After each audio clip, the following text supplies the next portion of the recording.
right, you're good to go. Okay, good morning, everybody. Call the special meeting of the Financial Advisory Commission to order at about 8:02. Welcome. And from the commission, we have Jim Cardillo, Patrick Bannon, Curry Hepworth, Ed Meehan, and me. We have Councilwoman Tierney, Chair of the Finance Committee, and then we have David Jarrow and Katie Connolly. And finally, well, we have Kim Moronsky and Jody Dickinson, Finance Director remotely, and Madeline Hurls from City of Annapolis TV. So I think that's everybody in attendance, and good morning and welcome. I think I'm going to ask to beg everybody's indulgence today. This is going to be a little bit of a lengthy meeting. We have a lot of material to hear about. I tried to send everything out, and I know that last night or late yesterday afternoon, Katie sent out a PowerPoint about the operating budget, which I don't know if anybody had a chance to review, but she's going to go through it and go through some of the other materials. Let me just give you my 10,000-foot overview. We have, as always, asked to comment on the fees and the fines for the next fiscal year. I looked them over, and that doesn't foreclose us discussing them, but I didn't see anything controversial or major in that. I suspect we won't spend much time going over fees and fines. There was a very good work session last week with the council regarding capital budget and also debt affordability provided by the city's financial advisor, Davenport. Very informative, and we sent you all the handouts from that work session. And finally, as said, you have all the materials that were sent out or referred to us by the city council, and also Katie's finance department's presentation regarding the budget. So I hope that we can get through all those materials today. I don't know if we'll have an opportunity to begin our discussion and deliberations, other than perhaps on the fees and the fines. We have a regular meeting scheduled for next week. I suspect that we are going to devote that entire meeting to budget because we don't have a lot of time. And just so you know, I'm going to be out of town and out of sorts from the 19th to the 28th, or the 18th to the 28th, something like that of May, right when we would normally be finalizing perhaps our report. So we're going to have to perhaps move a little bit more quickly.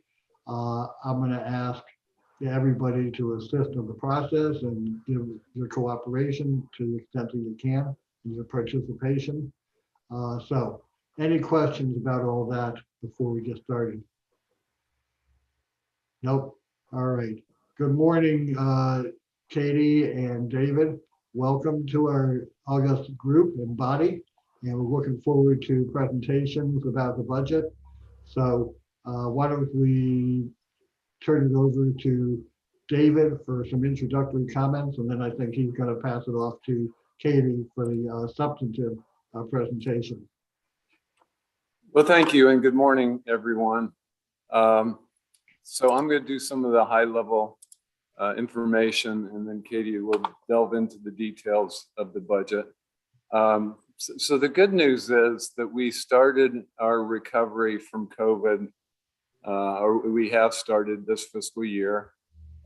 So revenues have begun to recover to a large extent. So we're projecting that into FY23. So it's not the extremely tight budget that we've had the last couple of years to deal with because of COVID. So next slide. This just shows you what all is involved with the legislation that went to the city council a few weeks ago, I guess on April 11th. that was delivered to the city council, and the mayor gave the state of the city address. So for the last 3 weeks, the finance committee has had their meetings and has brought every single department in front of them to do a presentation on their budget, which I think that from my perspective, we're very good, and we're very informative and meaningful and worthwhile. But this is what we delivered to the city council on the 11th. The next slide. So as I mentioned, we're in sort of the recovery mode, and things have gone better than we expected this year. So we're going to actually have a surplus, where our projection and our FY22 budget reflected that we were going to need to use about $3 million of ARPA funds to supplement our revenue. Instead, we're going to have a $1.5 million surplus. So that's a big turnaround, and that's due both to better revenues as well as the departments being frugal with their expenditures. So next slide. So good news and bad news. We'll do the revenue side first, and then we'll talk about good news and bad news on the expense side. So as I just mentioned, that the revenues have recovered, and we're expecting what is that? Yeah, so 4.96 million to the good on the revenue side. We're expecting a further increase in FY23 by about $4.2 million. So that allowed us to do some things on the expenditure side to address some of the things that we've had to deal with the last couple of years, and to address some needs.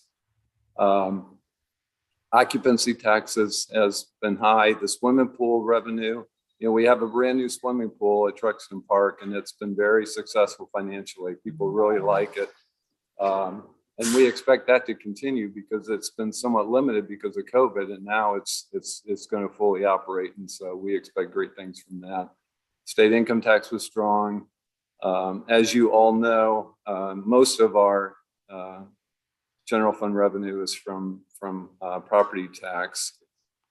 That's been strong. We're in the second year of the 3-year assessment.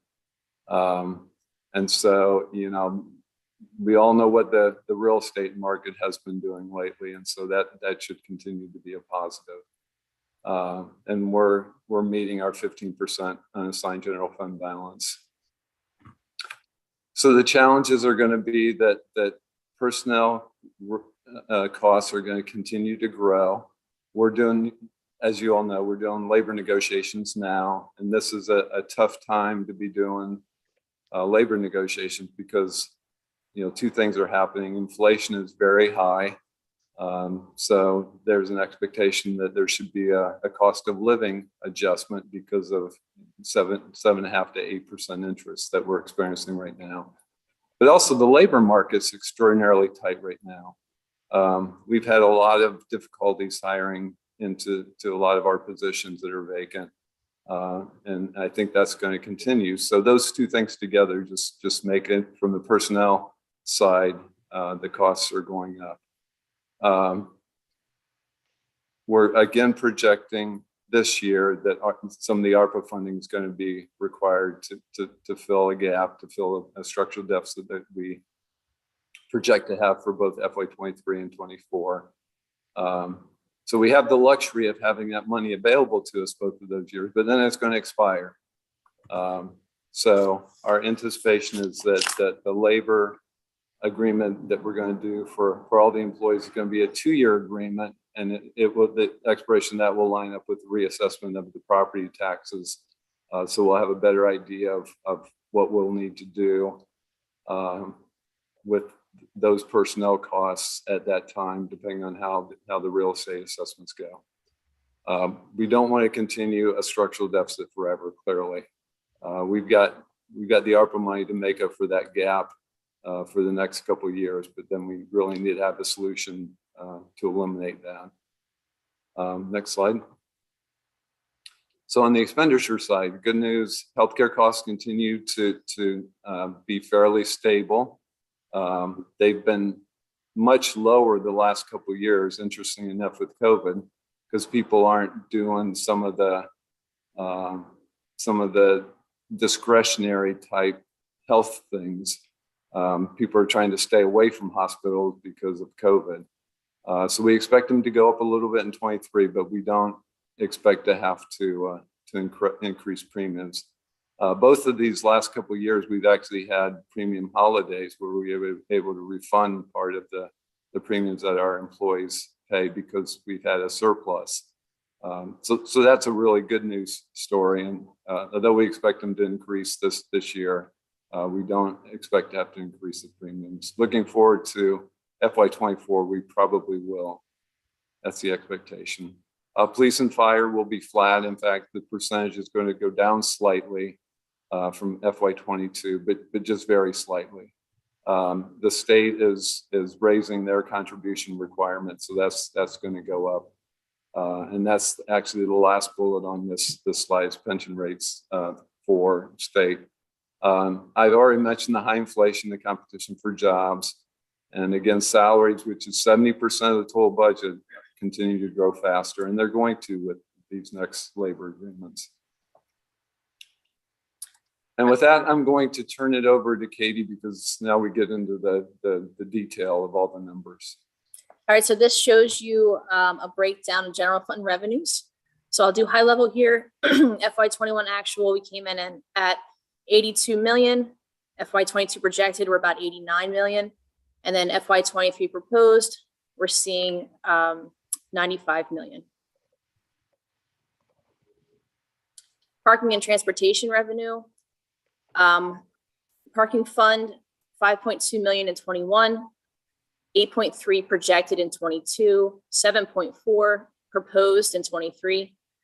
Transportation fund, 4.7 in 21, 6.2 in 22, and 8.2 in 23.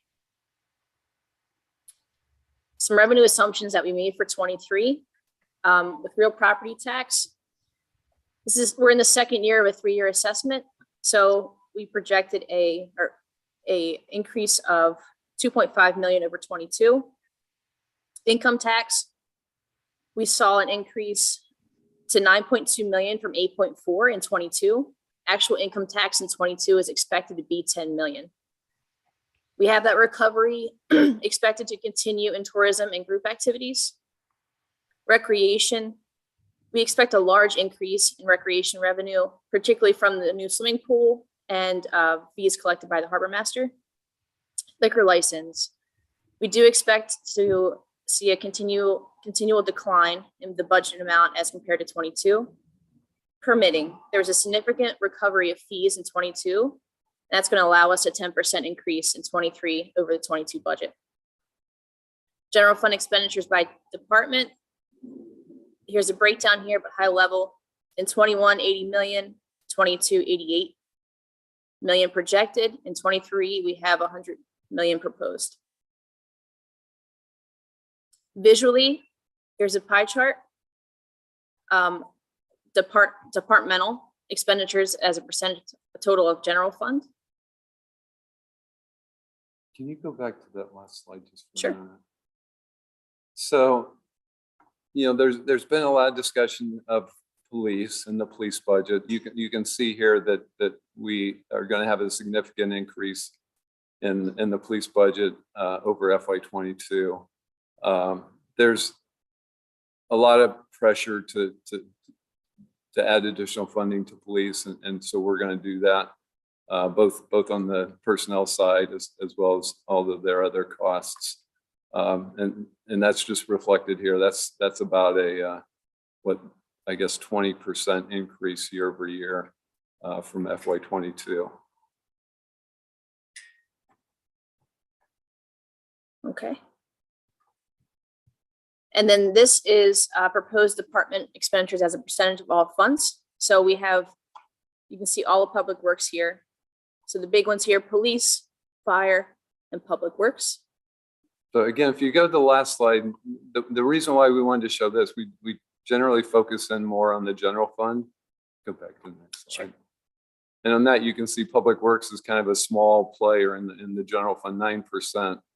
But that's because a lot of their funding is enterprise fund, all the water, sewer, solid waste, stormwater type things are all enterprise funds. So go back to the next one. So that jumps them up to like 29% of the total budget.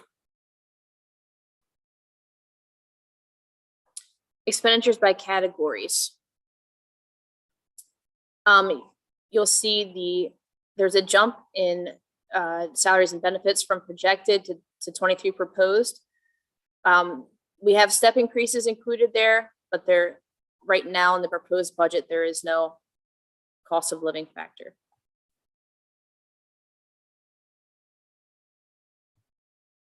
Contract services, you'll see a bump there. That's primarily due to inflationary factors. Do you want to add anything? No, look, most of these line items are just inflationary. The salaries and benefits are what we talked about before, that there's a lot of pressure on those numbers. So that's the projection for now. That's going to change as we finalize all the labor agreements. Can I interject something? Can you Sure. hear me? Of course. Yes. Yeah. Okay, I just making sure everybody can hear me. I wanted to add that we probably should address how we've currently got the union negotiation and pay increases funded. It's in one line item in the general fund budget, about 3.7, I think it's 3.762 million, because the union negotiations aren't finished. And so what you see in salary budgets is step increases. Yeah. But for the purposes of the slide that you just saw, where we break down the expenses by type, I put that entire 3.7 million in the salary and benefits line. So that line does reflect all the funding we have set aside for the results of the union negotiations. But that number will change as we wrap up the negotiations and then use the numbers from the agreements. That number will be updated. So that's just an estimate based on the negotiations so far. This is a visual of the expenditure by type. So how you'll see it typically in our budget book broken down. As you can see, salary and benefits make up about 72% of that. Expenditure takeaways. All right, from salaries and benefits, from 22 projected, we have an increase, a slight increase there to 23 proposed. That does include city contribution to OPEB from employees, retirees, and contingency for the union negotiations. Year-over-year growth in salaries and benefits. Projected growth from 22 to 23 is 14.3%. That is net of one-time compensation funding. Year-over-year growth in contractual services, as mentioned before, 22 to 23, 8.5 increase, primarily to inflationary factors. 5% of that, or 5%, sorry, of one-time 23 expense was removed. General fund 23 budget totals. So our appropriations do exceed our revenues by 5.3 million. That breakdown is shown here below. So capital reserve makes up about 2.2 million, and assigned for one-time uses is 2.7 million. Jody, did you want to add anything there?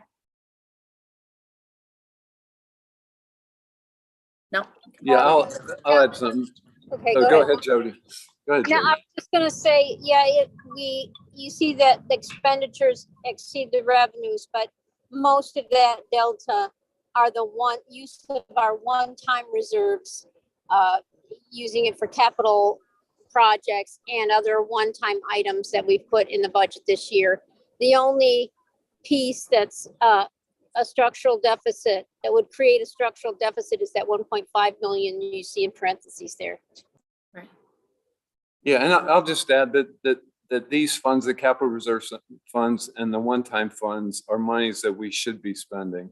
So this is, as money flows through our reserve policy, it comes out at the bottom as capital reserve and assigned for one-time uses. So we're not stealing from our fund balance to do this. These are at the bottom of the waterfall and are funds that are available to do pay-go for some of our capital projects, which, we should be doing pay-go for some of those, as well as the one-time uses that shouldn't be coming, or optimally, they wouldn't be coming out of recurring. They come out of this one time that's the result of surpluses. So again, I just want to make it clear that we're not stealing from fund balance by using this roughly $5 million. That's what the intended purpose of those funds are. And as the 22 audit is completed, Wait, oh, question. sorry. David, you mentioned somewhere on here, there's the reflection of 1.5 million in structural deficit. Where is that shown here? So Did you see where Katie's pointing? Right at the top line, the general fund revenue includes the 1.5 million from ARPA. Gotcha. I missed that. Thank you. sorry, I thought Jody was done. Pension costs for 23, as David mentioned, police and fire, there was a slight decrease from 22 to 23. In 22, it was about 34.77%, down to 34.1% in 23. The cost decrease is approximately $133,000. We are fully funded as recommended by the actuary study, that percentage. State pension increase from 10.57% to 10.93%. The cost increase is $192,000. And the state tells us what that percentage needs to be. We don't have a say in that. That's across their whole system, and they just tell all the agencies that participate what the percentage is going to be, what the contribution amount is. Fund balances. End of 21 actual was 30 million. FY22 projected is going to be 32 million. So again, I'll just describe really quickly. And I know you all have heard this, but for the new members, so any surplus that we have flows to the general fund 15% reserve first. If that's fully funded, then it splits between the budget stabilization and the capital reserve funds. As long as the capital budget stabilization is fully funded, then that leftover money flows to the one-time uses. Capital reserve is for pay-go for capital projects. One-time uses is just for that, for the one-time expenditures that we have each year. You can see each one of those is healthy, and both the budget stabilization and the general fund 15% reserve are fully funded. So compliance with fund balance policy. This kind of shows what David just kind of explained here. We are meeting that 15% requirement, and then the projected, if you go down to the last couple bullet points here, our projected balance in excess of requirement is 2.8 million. Of that, 261,000 will replenish the budget stabilization fund. 1.4 will replenish the capital reserve fund, and we're adding 1.1 million to one-time costs. Yeah, so just again, to reiterate, the 2.8 million is split in half between the capital reserve fund, so that gets 1.4, and then the budget stabilization gets 1.4, but it's the amount that is retained there is limited. So only 261,000 was required to fully fund that. So the rest of it flowed to one-time costs. Parking fund impacts. In 21, we had revenues about 1.5 million less than budgeted. There was no subsidy to the transportation fund. We used ARPA and CARES in lieu of that subsidy. In 21, the costs were lower than budgeted by 2.6 million due to SP plus savings in operations. In 22, our budget assumed that Hillman would only be online for about half of the year, and we know that wasn't the case. So our projected revenues are 2.3 million over budget due to that increased use and longer operation period for Hillman. We are sending 860,000 to transportation as a subsidy, which is in line with our budget in 22. And we are anticipating a $2.5 million fund balance to be retained in that fund. Yeah, and as you know, Hillman's closed now, so those revenues, some of those revenues will move to the other garages, but some of it will drop off. So it's good to have that additional 2.5 million of fund balance in the parking fund. And just to add, our 23 budget does reflect the movement of those revenues to the other garages. Transportation fund impacts. In 21, revenues were 491,000 less than the original budget. In place of the subsidy, there was ARPA funds of 1.1 million and transit cares funds of 1.3 million used. Expenses of 2.1 million in 21 were less than original budget due to the reduced services and fuel costs because of the pandemic. In 22, revenue is projected at 6.2 million and may leave the fund with excess at the end of the year. So we have the parking fund subsidy projected at 860,000 in 22, and then also in 22, transportation has transit cares and ARPA to use in lieu of the larger subsidy from the parking fund. DPW enterprise fees. There's no change in the sewer rates. The fund balance is adequate. Water rates. We have ongoing capital projects adding to debt service and PAYGO funding requirements, so there is an increase in the rates by 4%. Watershed restoration, an increase in the rate by 7%. Solid waste, increase in the rate by 8%.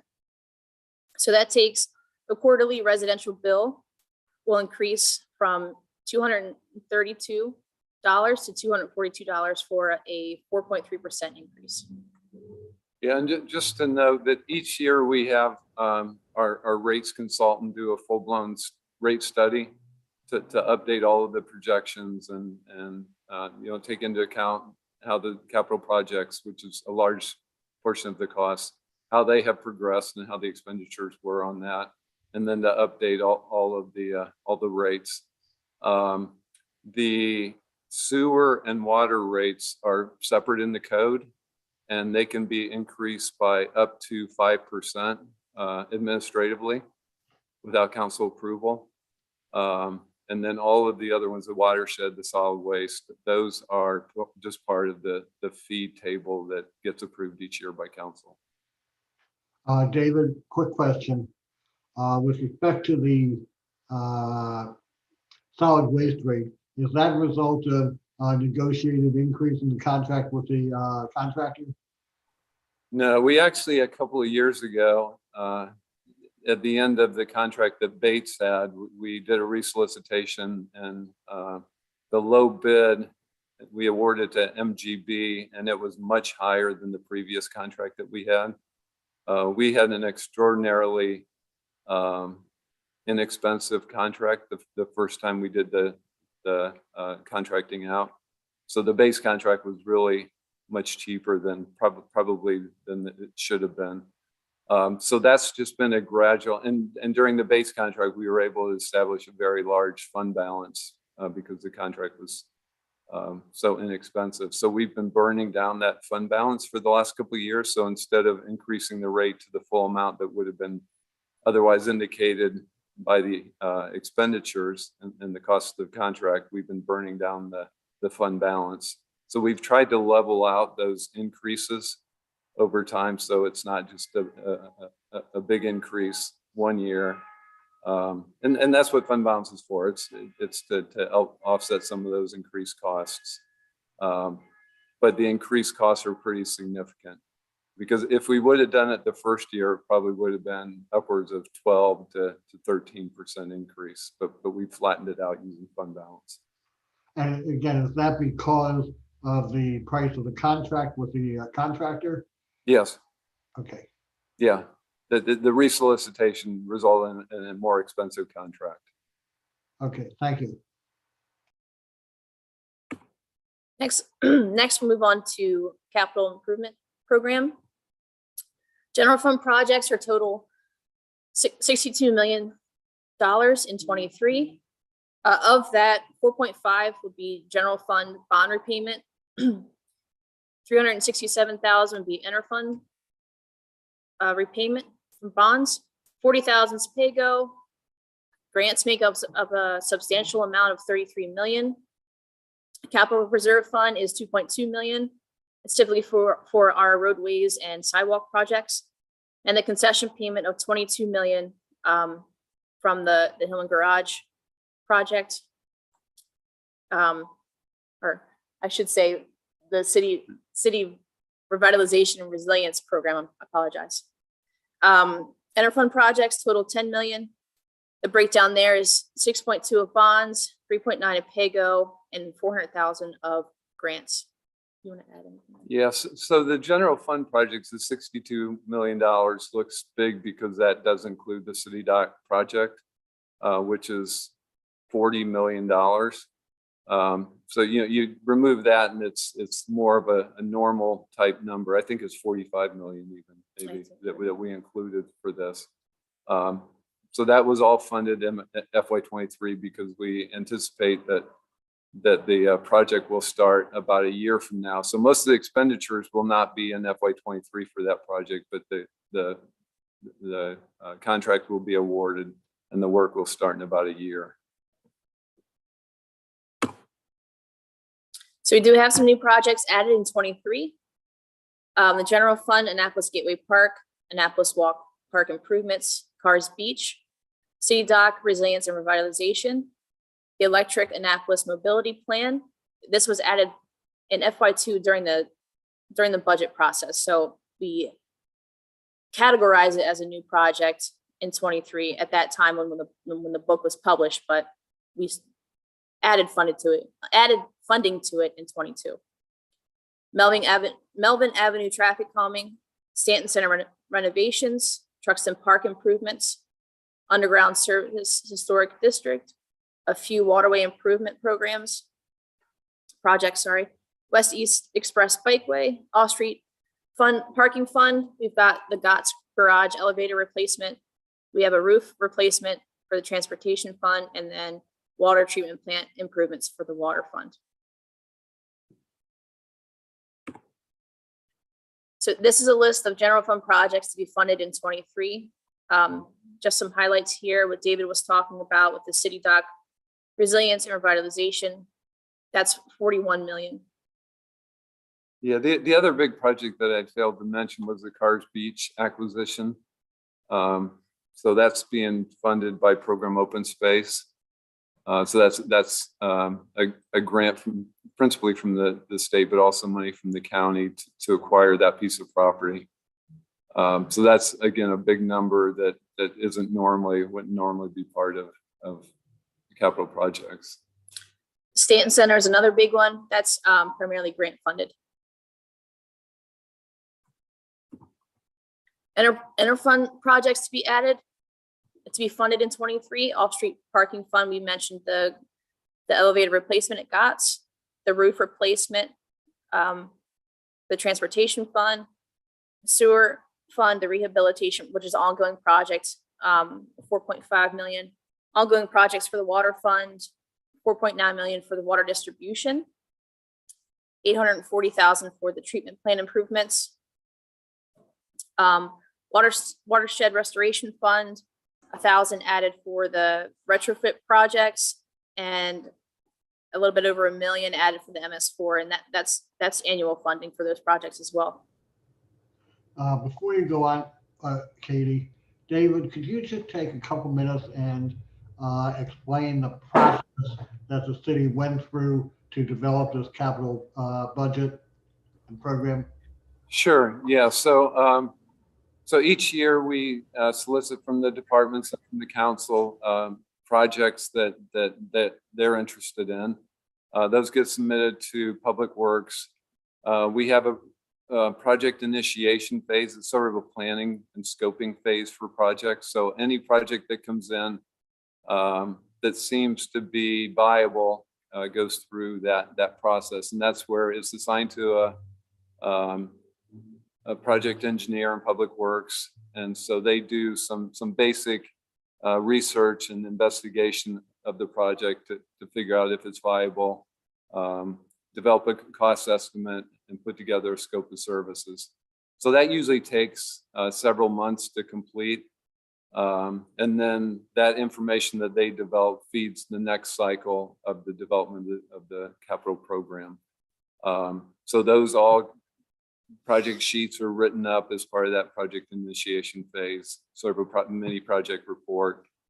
Those go to the steering committee that we have set up, which is the city manager, public works director, planning and zoning director, and finance director, to review all the projects and make sure that they've been sufficiently looked at and that they basically meet all the criteria that we have for projects. And then they get tentatively inserted into the CIP. The mayor then reviews all of those projects. He can remove or add projects to the list. He typically has some projects of interest that may get added. And then we put together the budget book and submit it to the council for their review of the CIP. So that's the process that we go through. We used to do a formal grading of the projects. We had objective criteria that we looked at for each project, and then came up with a prioritized list based on the grades. We've somewhat moved away from that, although I think there's still some value in doing that. So we may circle back and look into doing that in the future again. But there was a lot of confusion about, there was the thought that the projects would score closer to 100 because it was on a scale of 100 in order to get funded, and most projects didn't because the criteria was so wide ranging that no project met all of that criteria. So most of the projects were somewhere in the 60 to 70 point range, and so there were always questions about why we were funding projects that were graded out so low. And that was more of a function of how the criteria was set up and the grades were developed than it was the worthwhileness and the need for the projects. So I think we need to revisit that and maybe come up with better criteria or different criteria that better reflects what the priority of the projects are. Thank you, David. I see that Jim Cardillo has his hand raised. Jim, you're muted. Thanks. I did have a couple of questions, but I think most of them have been answered. Katie, you did mention one thing. I'm going to go back a little bit because it was a breakdown of general fund expenditures by type, and the salaries and benefits piece was just under 72%. Okay, 71.8. That's an increase from both the 21 and 22 by at least a full percentage point, right? Yes. Okay, so I guess that's a trend that we need to monitor. The salary and benefit increase year over year. The percentage of general fund expenditures that are comprised of salary and benefits. Yeah, that's right, Jim. So what's happening is that all the other costs are generally increasing by a reasonable inflation rate, 2-3%. The salaries are increasing by a much larger percentage, and so Yeah. as they increase more than the other ones, they grab a larger and larger. Okay. Yeah. percentage. And also, I'll add that part of that's because of what we talked about before and the inflationary pressures on that 3.7 million we got set aside for the union results is in that salary number, and that's going to have some COLAs and other changes to salary structure that are impacting that percent. Thank you. Yeah, this one. Okay, and then secondly, when we talk about the state pension contribution increase, 10.93% is the funding requirement that the state has set. Is that based on FY22 salaries?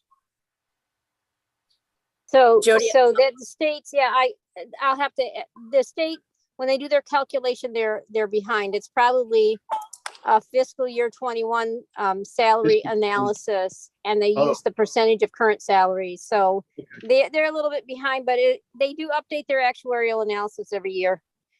Okay, but our funding is really It's based on 2 years prior, so prior. So in effect, it's masking really, as we increase the salary burden for 23, we'll see the impact of that 2 years hence on the state pension contribution. So they are, they take their analysis from 2 years prior, but they apply it to the 1 year prior. So I'd say overall, they're probably just 1 year behind.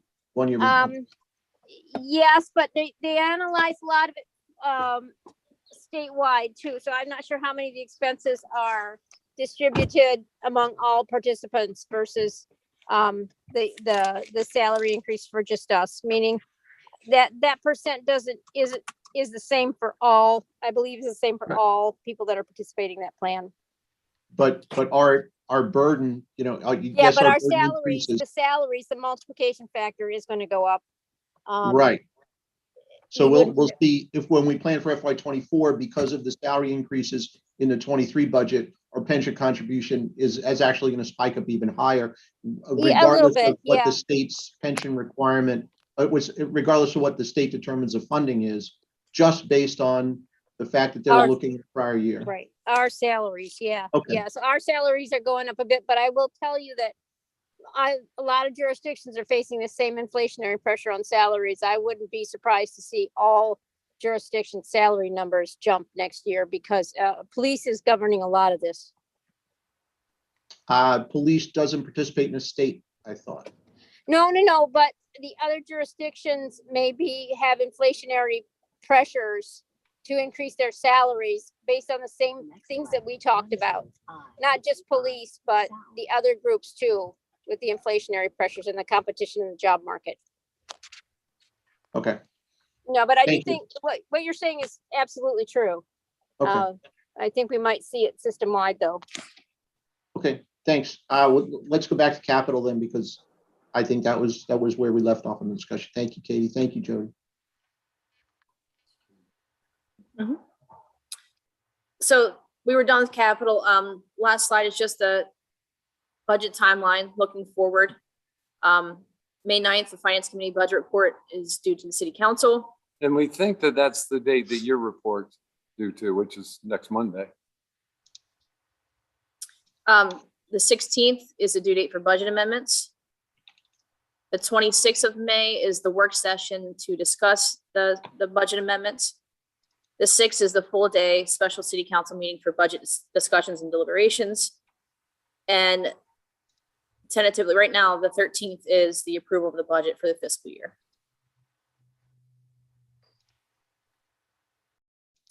And with that, we'll take any questions. Fred, you're muted.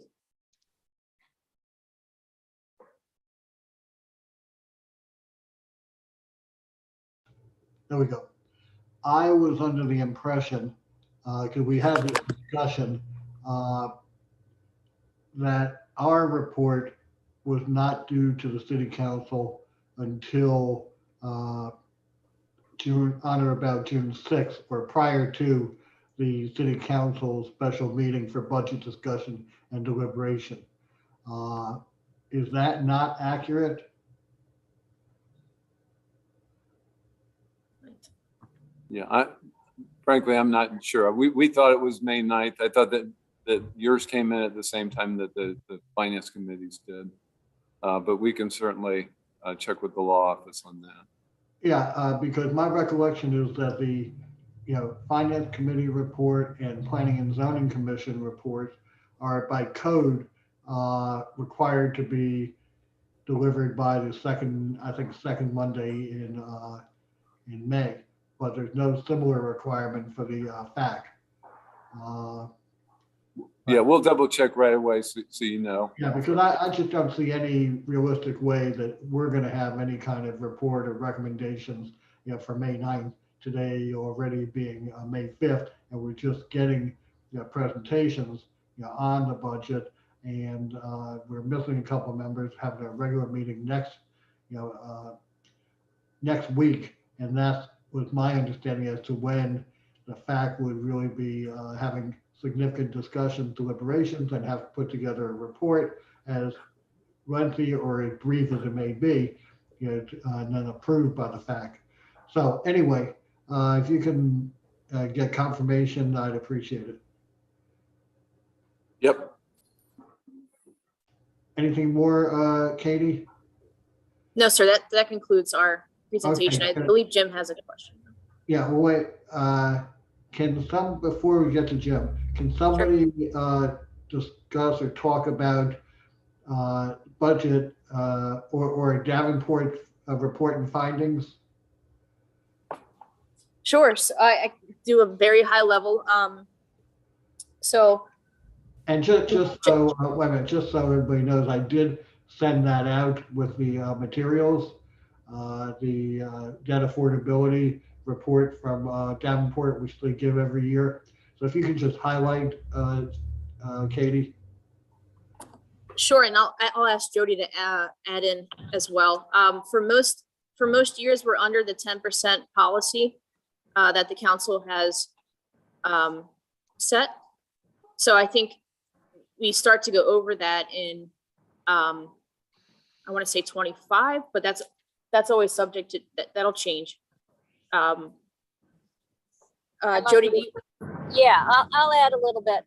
As you look at the Davenport analysis, they are comparing how we are doing with our debt service and projected debt service compared to our policy that we try to keep debt service as 10% of our general fund expenditures. And that's our target, but we have a cap of 12%. So in that analysis, they give you their projection of debt service, and they take our current debt service payments issued for bonds issued to date, and they assume that for any prior approved bonds in the CIP and for the FY23 bonds that are in the CIP, that we will issue all of those over the next 2 years. And then they put that debt service projection into the analysis and project that out through time. And that's always a very conservative approach because capital projects tend to lag a little bit, especially on how quickly they spend their bond funding. So that's a very conservative way to do it, to assume that we're going to sell all of the debt in the next 2 years. So what they also look at is the general fund expenditures. And they start with our current 100 million that you see in the FY23 budget. And I think they do a conservative, I think it's a 1% projection out every year. And that also is very conservative. And when you take a look at the conservatively high, on the high side, debt service expenses and the conservatively low on the general fund expenses, they calculate that, and you will see that for the first couple of years, I believe it's below the 10% line, and it jumps up slightly above it, somewhere between the 10 and 11% line, and then it'll go back down over time because we don't have any more than 5 years worth of capital project bonds in there. So as that fills out, those bars will increase. So I say we're in pretty good shape as far as being just over the 10% line. And since those are very conservative projections, that you're going to see the expenses stay around 10% of our general fund expenses. And the bar graph is useful as a visual tool, and the actual numbers that back up the assumptions that go into that analysis are all on the debt affordability analysis that we sent. Thank you, Jody. Jim Cardillo, I think I saw your hand up again. Thanks. I'm sorry. I just wanted to go back to slide 10 where it has general fund expenditures by department. What is unallocated or non-allocated? so that includes like our debt service, our interfund transfers, things like that. That don't really fit into any other department. So it's kind of a catch-all. Okay, so interfund that are non-general fund specific. Okay, and then debt service. Thank you. That's all.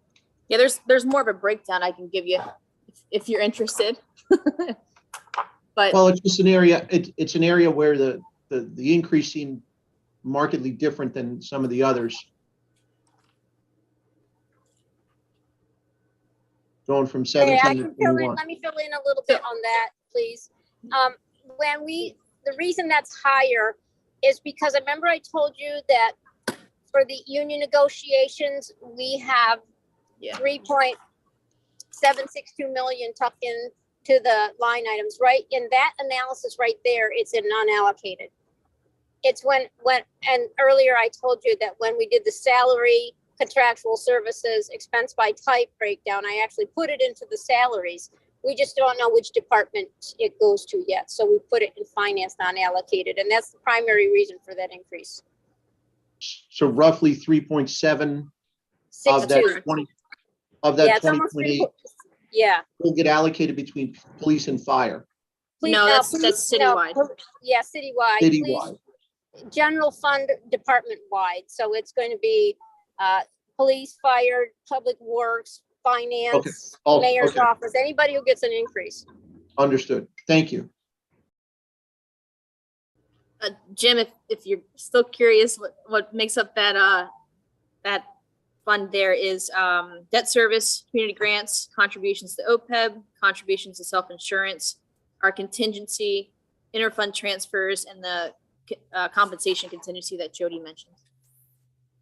Thank you very much, Katie. Yes, sir. Okay, Katie, David, anything further from you that you want to comment on? Not from me. Okay, I'm going to put you on the spot. 10,000 foot summaries, conclusions, warnings, anything you care to provide us with as final last words. Yeah, I'll start and then Jody can tag on. So the big issue right now is with inflation and with labor pressures. So those are the big risks that we have. We're projecting a structural deficit for 23 and for 24. That's a problem. So over the next 2 years, we need to work to close that structural deficit. Again, real estate is strong, and that's the biggest part of our general fund revenue. So we're hopeful that the new assessments in a couple of years will be very positive, but that's an area that we need to address. Jody? Yeah, I agree. That's our major concern now. We're hoping to see revenues climb even higher with the recovery, and income taxes remain strong as well. I have done a projection of sorts for the finance committee. And we could share that with you, trying to estimate expenses out into FY24 and 25 and see what that looks like. And you see that gap there. Using the ARPA in 23 and 24 helps us close the gap, but in 25 there's definitely a gap. Starting in 26 it gets wider, so that we know based on my projections what we're looking at for those years. And if the property reassessments don't fill that gap, the city's going to have to decide what it wants to do, whether that's try to seek a new source of revenue, or increase some rates on other sources of revenue, or increase the property tax rate. Fred, you put yourself on mute.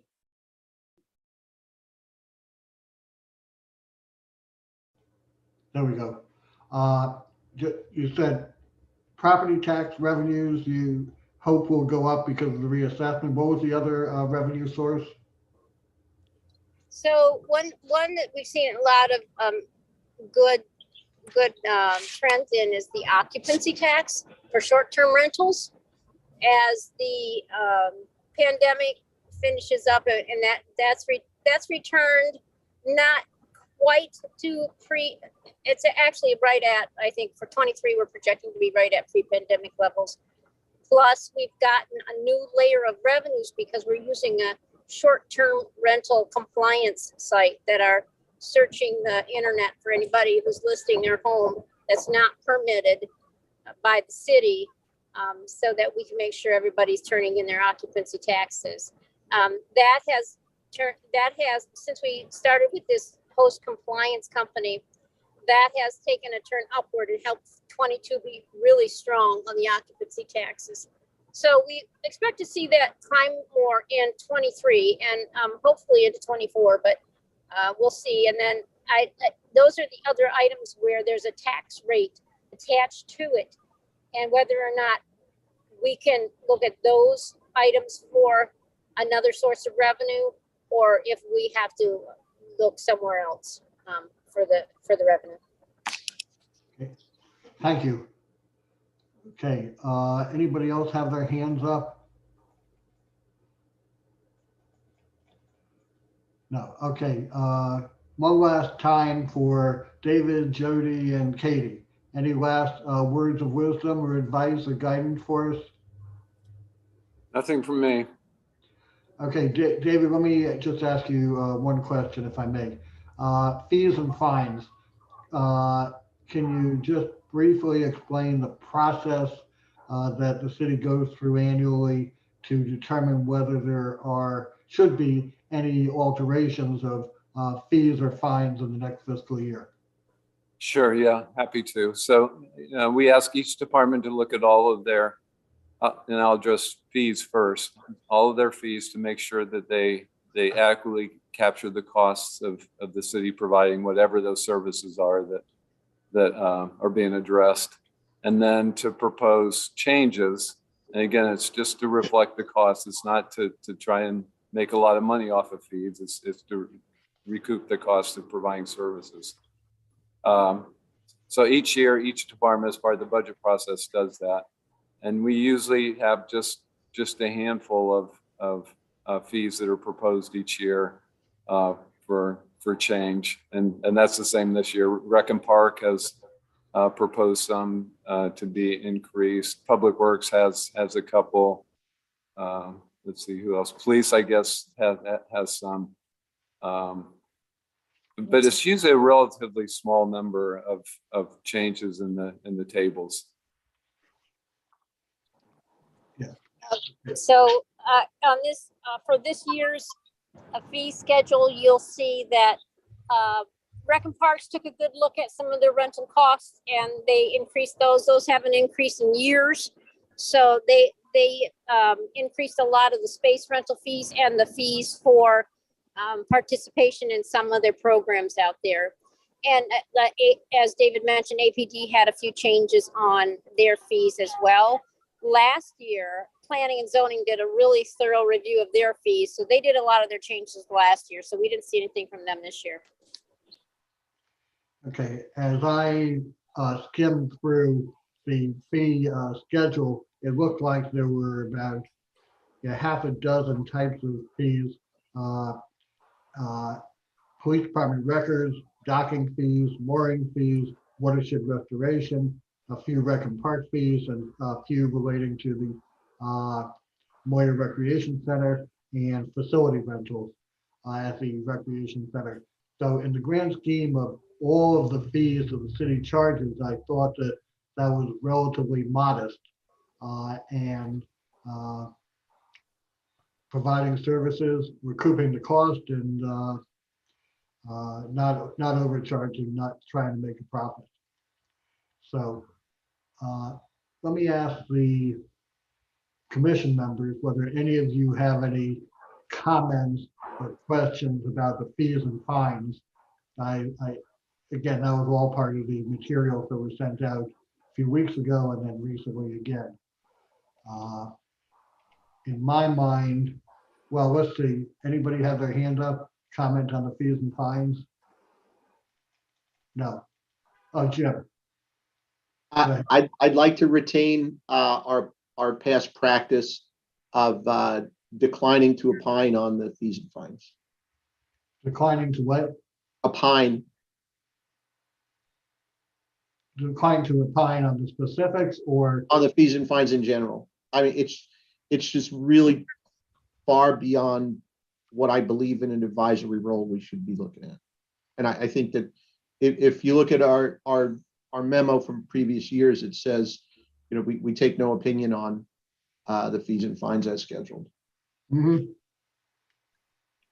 Yeah, it's really delving into, I Okay, was just gonna say, it's really delving into the weeds when you know, get that level of detail. and I'm not suggesting we get into any level of detail. Just looking at last year's reports, we generally endorsed, including the fines and fees, as part of a moderate and responsible fiscal plan for a challenging environment. We didn't comment on the specifics of the fees and fines that were being proposed, but just generally felt that it was a responsible way to deal with the particular process the city goes through annually to determine whether there should be any modification to the fees and fines. Do you have any issue or problem with continuing that type of statement? No, not me. I'll get you to the second, Councilwoman Tierney. Does any other commission members have any issue or problem with taking the same position this year on the fees and fines? No. Okay, so I take that as a sense that whatever report recommendation we make will include, you know, that type of statement regarding the fees and fines. Councilwoman Tierney, welcome. Thank you. Yeah, I just thought it was important to say that in any opportunity to optimize revenue, as far as looking at these fees and fines, I believe has been taken by the respective departments, and I think that should be acknowledged. Planning and zoning did an extensive review of them last year, as Director Dickinson said, and this year, more importantly, Parks and Recs has a very viable revenue source, and the director took much time in reviewing his fees and fines, specifically the fees for uses and, you know, pool and Stanton Center, et cetera. And then last but not least, the harbor master has been on a trajectory of increasing her revenues because of her stewardship in monitoring the city waters. Thank you for those comments. So noted. Any other comments on the fees and fines? If not, let's move on. What I'd like to do is just throw out open for discussion the capital budget and program. Again, the capital budget is a one-year actual appropriation of money for capital projects, and the capital program goes 5 years out. Just looking at things today, what is anticipated, or at least contemplated over the next 5 years. I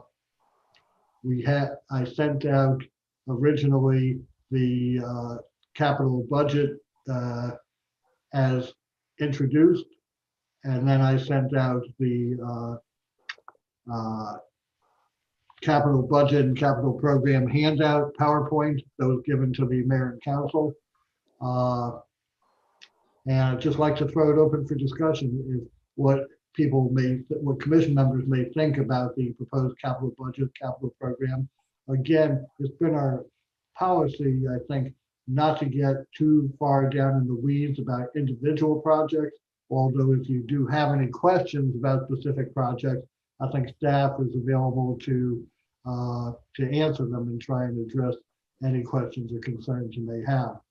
I do think that one thing that should be noted is that it appears, based upon the debt affordability analysis that Davenport presented, that there is sufficient capacity, if you will, to issue the relatively small amount of potential debt to support the entire capital budget for this year, without exceeding the debt limits that the council has established. But let me throw it open for discussion, comments, from the group. And Jim, you always have sage words. I don't see your hands up, but I figure you'll get up there some point in time. No, Fred, I'm absorbing, I'm taking notes on your comments, and I think I'll probably contribute to the memorandum as appropriate. But I have to dig more into the capital budget side that I haven't put as much effort into understanding the capital side as I did the PowerPoint from Katie and Jody earlier today. Okay, how about other members of the FAC? Any comments or questions, particularly about the capital budget, about funding of the capital budget, et cetera? And, yeah, Ed, go ahead. Yeah, thanks, Fred. Actually, the question I had was with the Davenport analysis, going with the debt affordability there. The charts we looked at show that over a period of time, the debt service is expected to bump up slightly, but then move down steadily over a period of years. Is there any insight that there is about, what are the assumptions for that? What are the assumptions that Davenport has used to kind of get to that projection? Is there any further insight on that? Yeah, I'll turn that over to Jody or Katie. Yeah, I'll comment on that. If you flip through the pages of the analysis, they put footnotes in on the different schedules to show you what their assumptions were. They make an interest rate assumption for this year and next year, and then the further out years, and they tell you what those are. I remember, I think they're either in the 4s or 5s. And then, like I think I mentioned before, that they assume that all of the debt that we have authorized in the CIP up through FY23 will be issued by the end of FY24. They split that amount and they allocate it to each 23 and 24. And that, I know, based on history, is conservative, and we won't issue all that debt within the next 2 years. A lot of the projects change, they get delayed. And so those assumptions are noted on each of the different tabs, and they even outline and tell you their current debt service and their anticipated debt service, and they show you those amounts and the total debt service that's feeding into that calculation with the numerator and the denominator to calculate that 10%.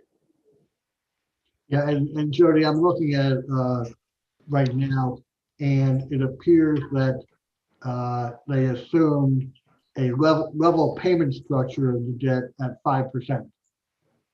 Yeah. So, and that's typically how governments issue their tax exempt debt, is on a level payment basis. Sometimes on the water and sewer side, it won't be as level as a payment structure, but on the general fund side, we do it level, typically over 20 years.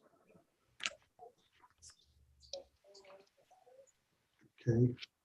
That answer your question, Ed? Yeah, that gives me a sense, but I was also, wondering to what extent there might be a possibility that those assumptions would be affected by the need for further funding on projects going forward. Yeah. I mean, I don't, how, Yeah. It's a question, I guess, Jody, of how far realistically could we project that's what a need for further debt? And that's one more point of your question was, when you look at our CIP, we've got the projects in there that we know of right now. And then some of them, like public roads, the general roadways project, we put funding in there every year.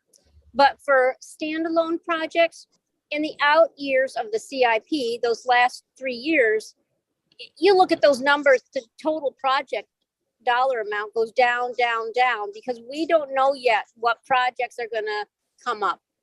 So what I was saying earlier is, you see those bars up through 24, 25, and 26. Those are more realistic, but the further out years, the 27, 28, those bars are lower because we don't have all the capital projects in there. We don't know what we're going to add in capital projects in 27, 28.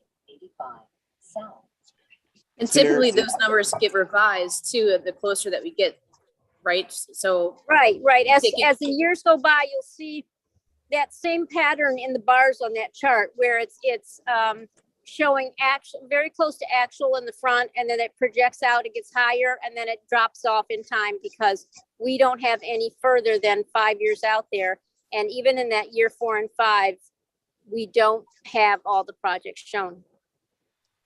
Is it, just a quick follow-up, is it part of the process here that, you could kind of plug in, a guesstimate on what would be normal based on historical Yeah, trends?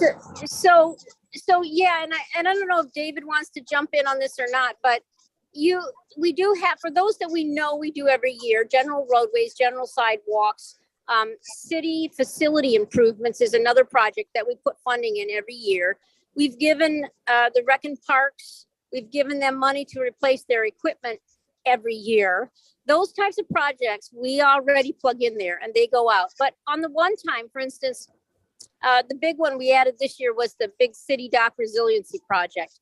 Well, that we hope will be done in 2 years. And we don't know if something in 4 years might replace it. We might have another project to do that's a larger standalone project. These things, and any of the bikeway projects that we have and that we know about so far are in there. But things come up, new projects come up, new needed repairs for sidewalks that we didn't know of now will come up in 2 or 3 years. And DPW takes those in turn and takes a look at any proposed new projects, and then we'll put them in the CIP as they feel are necessary. Yeah, and I would agree with Jody. I think we could look at sort of a historic average. This year, FY23 is going to be sort of extraordinary because of city dock. A few years ago, we rebuilt the water treatment plant, so that was an extraordinary year. But generally, it's fairly stable year over year, the amount we spend for capital. So they could use that number. We could easily figure out what the average has been over the last 10 or 20 years. Yeah, And just and use we that have, as a projection. yeah, right. And we have to try to project some kind of inflationary factor in that, because right now inflation's high.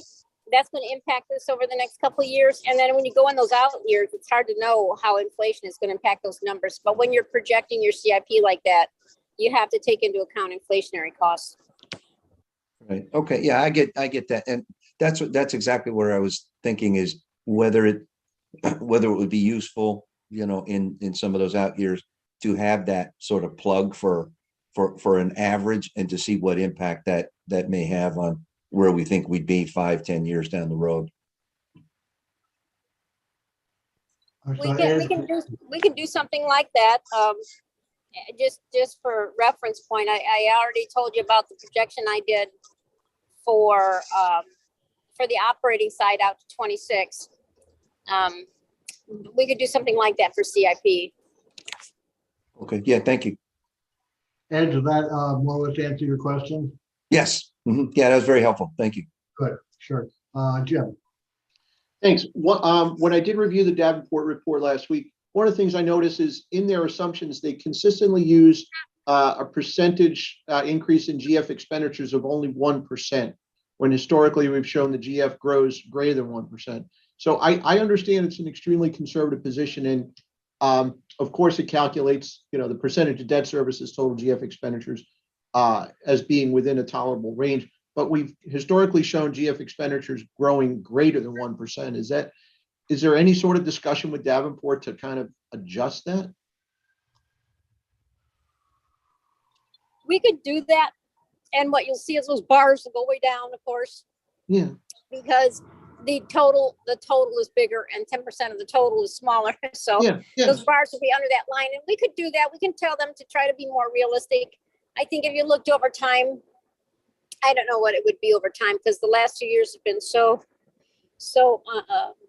up and down, variable, that I have to look over time to see what we could use. Well, But they're it's using probably a closer 20-year. to 3, 4, Yeah. 5%.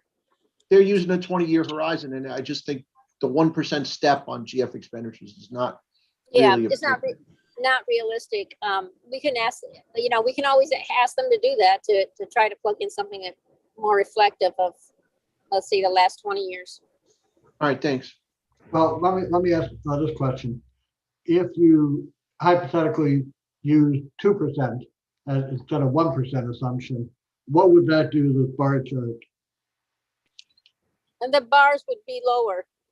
I think that's why they try to use a really conservative number, percent there, is because if you say that our budget is going to increase 5%, those bars, our debt, it will be the same. The debt costs are the same as what you see there. And when you increase that denominator, it's going to look like 9%, 8% of expenses. So those bars will all be lower. All right, so it wouldn't. Yeah, I think as Jody said earlier, it's sort of very conservative on sort of both sides, because we never spend the money quite as quickly as what Davenport has projected it. So that pushes the bars up higher than they would otherwise be. And then using the 1% also pushes it higher than it would be. So if we used actual expenditures and a higher percentage, those bars would be pretty significantly lower. And it would reflect a more favorable fiscal position for the city. Yes. Let me ask Patrick and Perry, you're new to all this. Do either one of you have any questions or concerns that you'd like to express? I'm not trying to put any pressure on you to speak up. If you do, I want to make sure you have the opportunity. Yep.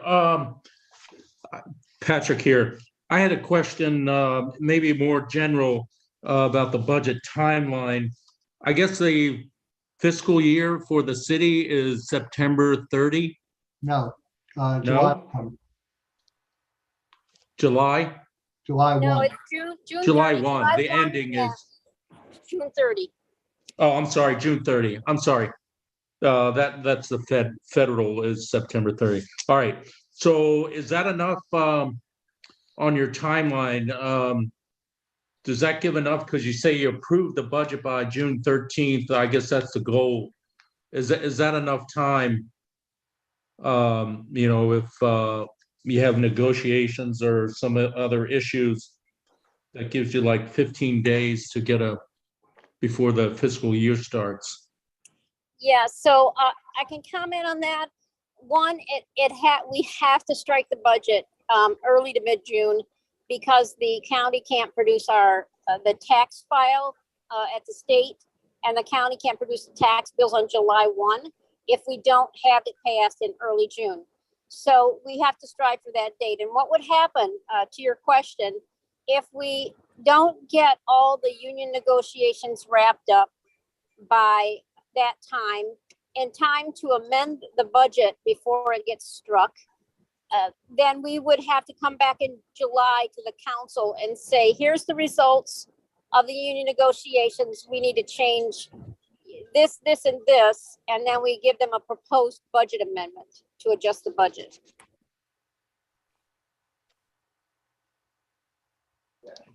Okay. Other questions or comments, Patrick? No, the capital project looks doable.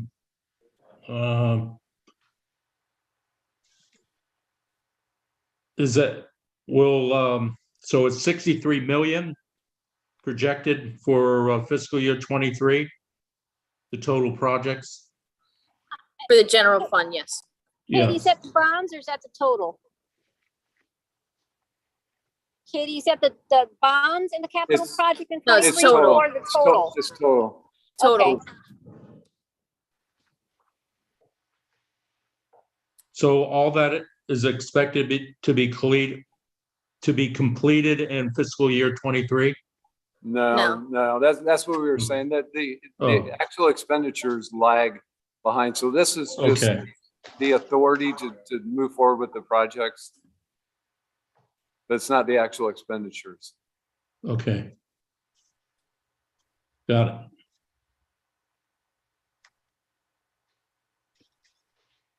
And if you could, how much of that 63 million is proposed to be funded by issuance of debt?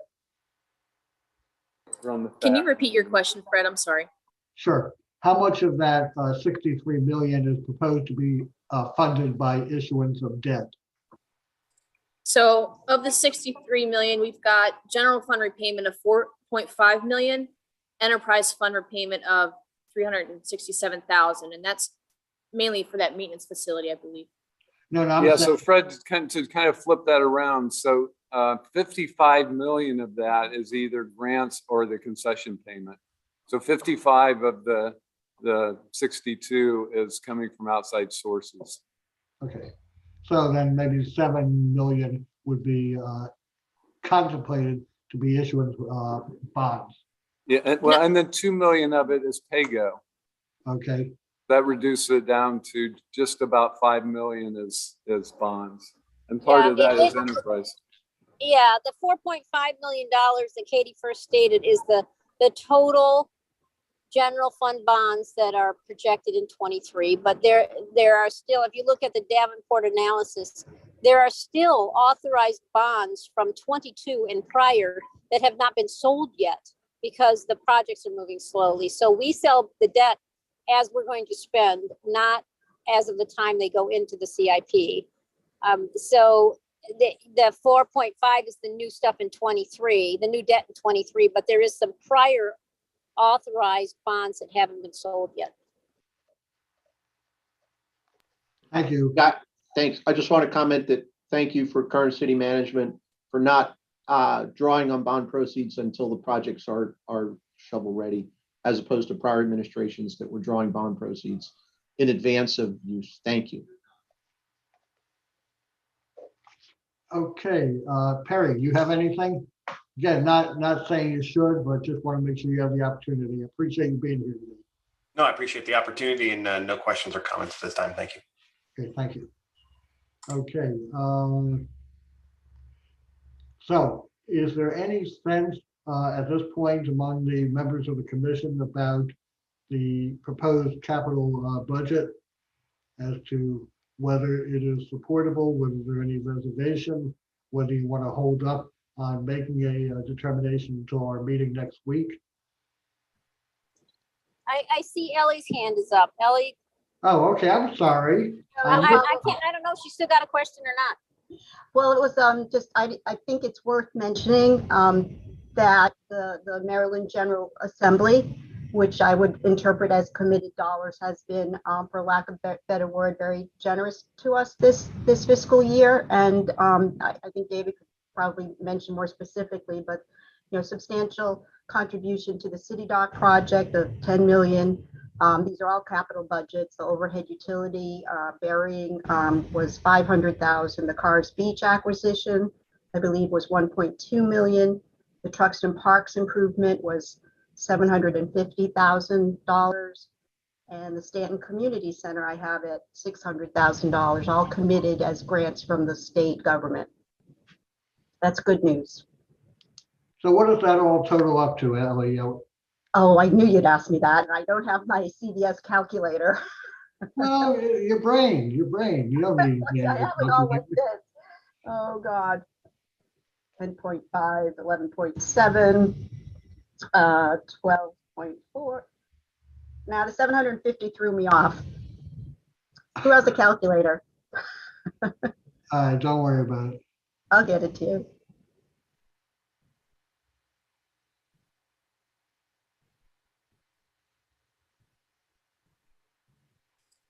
It's probably altogether, it's in the range of 20 million because 10 million the governor has and the legislature has set aside for the City Dock project.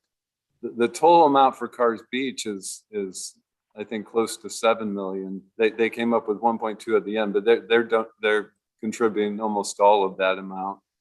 And then the undergrounding and Truxton Park pushed it up, I think close to 20 million. Okay, thank you, David. Appreciate it. Okay, other questions or comments? All right.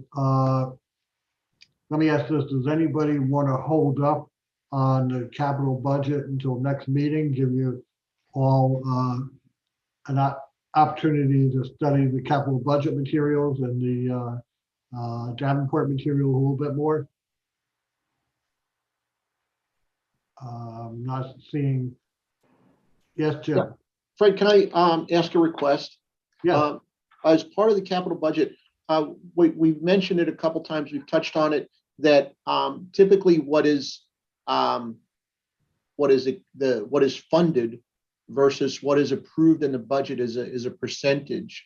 And it seems like, I don't know historically what the percentage of capital budget projects that are funded versus approved.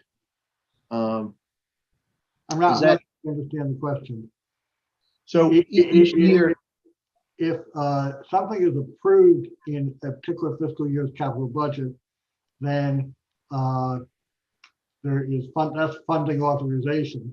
Then, oh, well, as I I understand, guess, when the project is ready to begin work, whether it's design, engineering, shovel on the ground, or whatever, that's when the determination is made regarding the actual funding of it, or that's when the funding is put into place.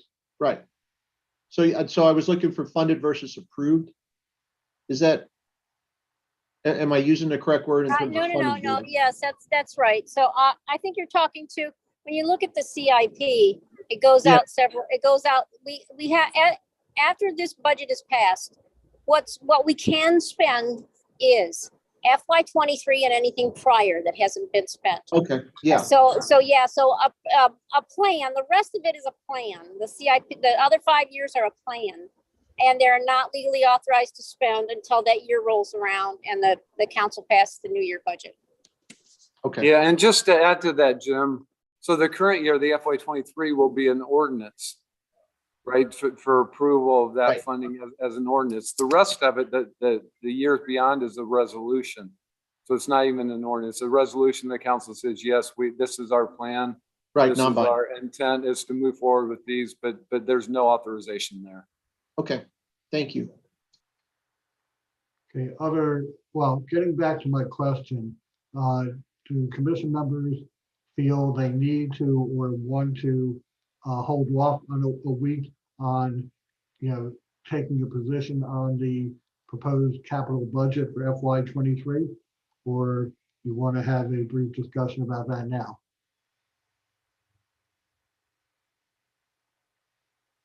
All right. But let's at least throw it out on the table for discussion. If we can knock this one out, at least tentatively, it'll cut the work down that we have for next week. And we can begin thinking about some recommendations. I don't have a significant problem personally with the proposed FY23 capital budget. It seems to be a reasonable plan. There's a reasonably affordable plan. I don't see any significant, I'll call them wish list, type, projects that may not have a significant public benefit, but just in there because somebody wanted them. They all, at least from what I can see reading the project descriptions, all seem to have merit. So again, and with respect to the process, we need to look at the process and then the end result. Even if we may quibble over the process of developing the capital budget, I'm not saying we do, did the process yield a reasonable result in terms of the project being proposed? So I know, as David mentioned, the process has evolved over the years. The commission in prior years had urged a rating or ranking system of projects and worked with the administration to develop that process. Apparently, it did not go as well as we had all anticipated or hoped, and was, I think, I didn't realize or recall that it wasn't used last year either, but it wasn't used this year. But regardless of whether project would have achieved a specific ranking number. When we look at the criteria that were evaluated and considered, by the overall staff, they're essentially the same criteria that were associated with the ranking system, although without numbers associated, percentages associated with them. So it certainly appears as if there's been a fair and reasonable process to get to where we are today. I know that David mentioned that there was reach out to members of the council for their wish list. So I'm going to assume that happened. I know at least one member of the council said, "Where's my projects?" Or "You didn't ask me," or something of that nature. So I'm not getting into that, but the point is that there may be some additional projects that will come in as amendments to the capital budget, and we certainly can't comment on those or weigh in on anything that's going to go beyond what we have to review today. So my sense would be that we endorse the proposed capital budget as a reasonable and fiscally sustainable, fiscally doable set of project priorities for the city for FY23. So that's just kind of my thinking, but I really would love to hear other commission members thinking on it, and my opinion can certainly be swayed. Anybody else have any thoughts or comments? I defer to you and Ed. I defer to you and Ed on this. Like, as I said, I did not spend sufficient time on the capital side, but I trust the dialogue that you and Ed engage with others. Well, even if we decide, yeah, Fred, that sounds like a good way to proceed, it's still open for discussion at the next meeting.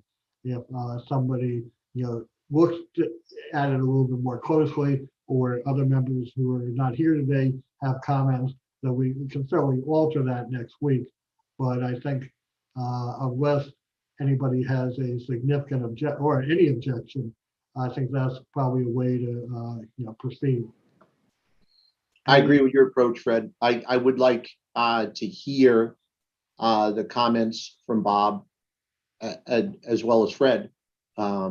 Frank, excuse me. I would like to hear their comments as well, not just their participation in a written report, but I would like to hear the dialogue. Yeah. Okay. Well, we'll see if we can have some of that next week. Councilwoman Tierney is not official positions of the FAC. We still haven't talked about the operating budget, which I think we're gonna.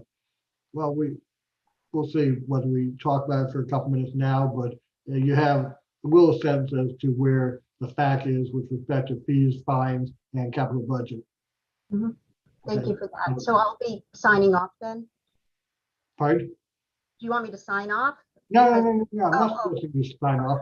I just wanted to comment that you said what originally you hope we can get a report before we have to finalize. Yeah, no, I kind of thought that is cheating. That's fine. But, so yeah. right. In fairness to you, I just wanted to say, hey, here's where our thinking is as of right now. So Thank you for that. Thank you. okay. I don't want to belabor the meeting, but let me just take a couple minutes see if any of you have any comments on the operating side, operating budget. So, or we can just defer that entire discussion till next week. One question on the operating side. Does FY23 exhaust the ARPA funds? No. No. Okay. Well, we're expecting to carry about 4.9 over. All right, so there's the plug for future. And I think Alderwoman Tierney has indicated that on the Finance Committee side. What's the time period by which the ARPA funds need to be used? There's a limitation on that, I believe, right? Just carries. December 2024. It's halfway through FY '25.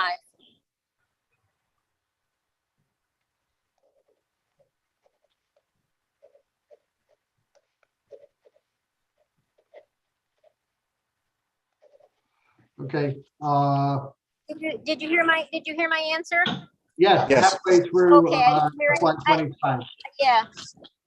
Yeah, I'm sorry, I didn't hear anybody's reply, so I'm just not sure if I lost connection or not.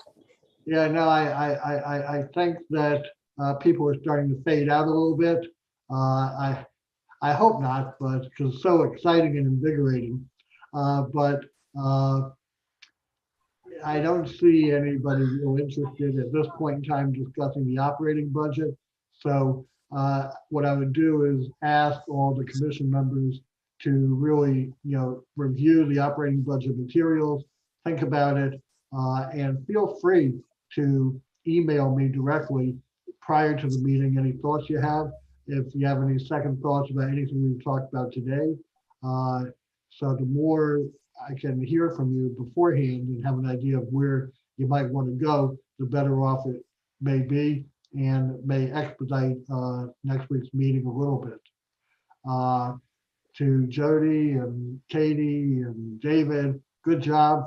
I think, again, each year seemed to be get a little bit better and very reasonable, rational decisions and judgments here.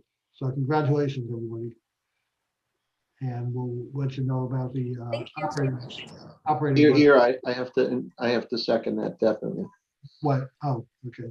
I second your comments about the clarity and the depth of the presentation. Thank you. So, yes, Ed. Fred, just, yeah, I definitely endorse all that. I think the amount of information and the detail and the color that we're getting seems to get, better all the time.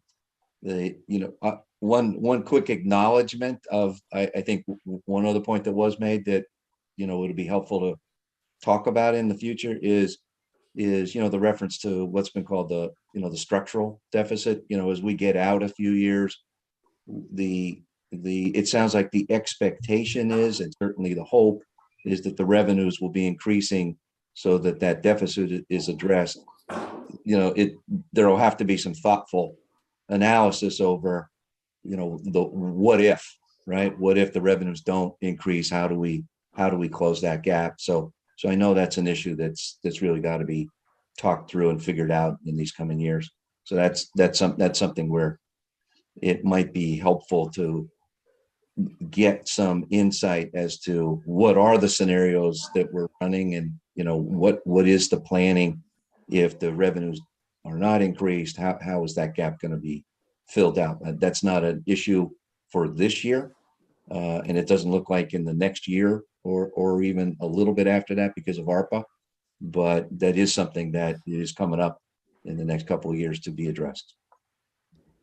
Good comments. I endorse them. Anything else, everybody? And as I said, for the next meeting next week, I'm going to plan for that to be limited, for the most part, to continuation of this discussion and finalization of our thoughts and recommendations, so we can finish up a report. I don't know if I'm going to have time before next week to start a framework of a report. Usually I do on the weekends, but I'm committed this weekend. But we'll see. It'll all get done one way or another. So thank you, everybody, for your participation. And Kim, have you sent out a link yet for next week's meeting?